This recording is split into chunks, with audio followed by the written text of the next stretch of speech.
Hello YouTube, this is a new caveman with a 2007 Mercedes-Benz GL450 SUV. This car has a few very common problems. Probably the biggest problem has to do with water leak. It has several drains.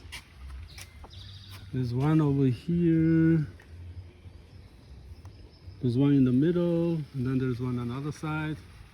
And then there's 4 drains from the sunroof along each side. So what happens that over time when you get leaves and other debris get into these drainage pipes, it will block the water from going down through a tube into the ground.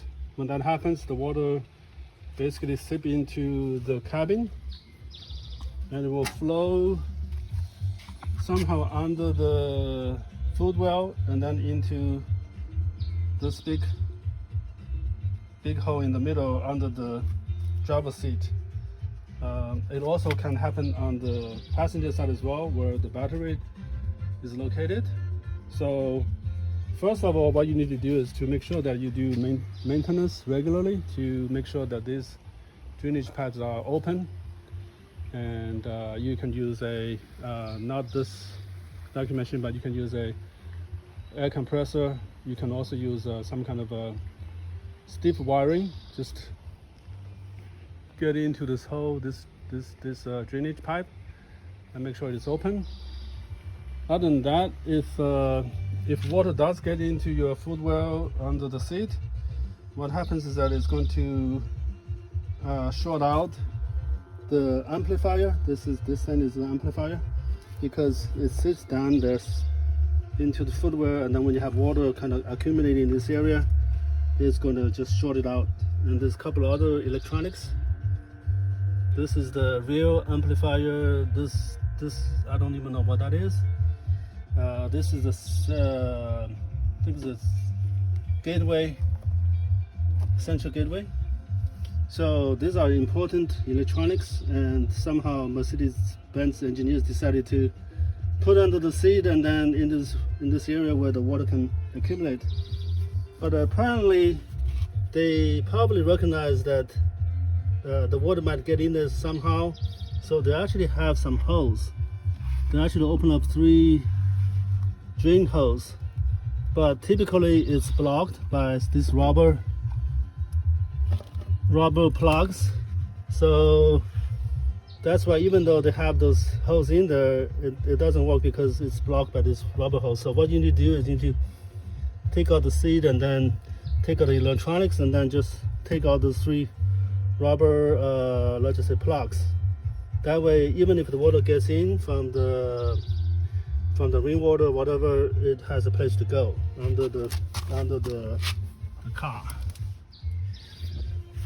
So if your radio stop working or make some and the car has random problems with the liftgate or something like that, showing all kinds of error message on your dashboard, most likely the water get into this area. And also, again, there's the battery on that side that can cause a lot of problems as well. So what you have to do, you have to take out the seat, like what it did here.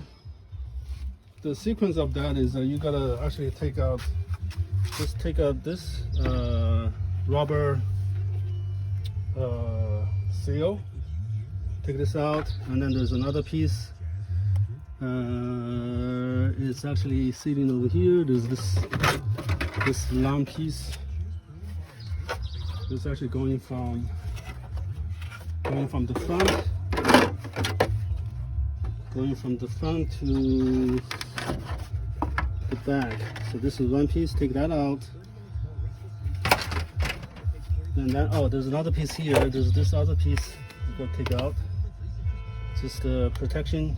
So take this piece out first, take this out, and then take this out. And then what you want to do is you want to lift the carpet out. And that way we'll expose this area. As far as the seat goes, it's actually pretty simple. It's secured by 4 bolts, one in each corner. There's one here, there's one on the front, one on the other side. So you do need to move the seat. First of all, you probably move all the way to the front, exposing the 2 bolts in the back, loosen that out. And then you move it back, and then you take out the 2 bolts in the front, and then you disconnect all those wirings. There's like 3 or 4 different wirings connected to the seat. Take that out.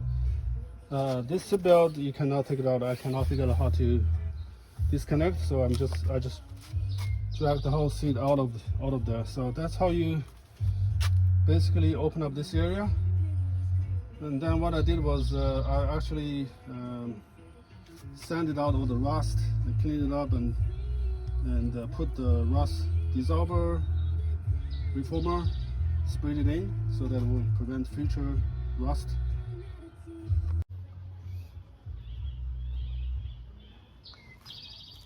And then I took a few, these are metal holders for the amplifier, so I took them out and sprayed some